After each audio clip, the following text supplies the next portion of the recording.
big battery boost for Galaxy Z Flip7. Fold 7 holds steady. Here's what's coming. Samsung's next foldables are heating up the rumor mill, and we've just got juicy new details on their batteries.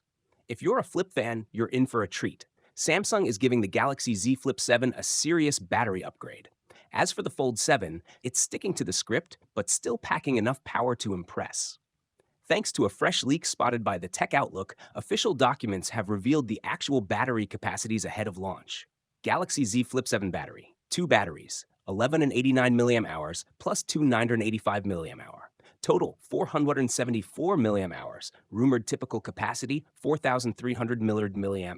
That's a nice jump from the previous generation. Galaxy Z Fold7 battery, 2 batteries, 2 126 mAh, 22 146 mAh, total 400 rumored typical capacity, 4,400 mAh. Not a big change, but still solid and reliable. When's it dropping?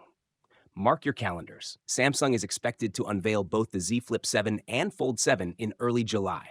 Production has already kicked off, including accessories, which means launch day is coming in hot. What else to expect? Sleeker, lighter Fold 7, full view, Razr-style cover screen on the Flip 7, less visible crease, Android 16 with One UI 8, fresh Galaxy AI features, faster, more efficient processors. Design-wise, don't expect a total overhaul, but Samsung is doubling down on refinement, better usability, smoother performance, and upgraded tech, especially for Flip fans who've wanted more battery life and a more practical outer screen.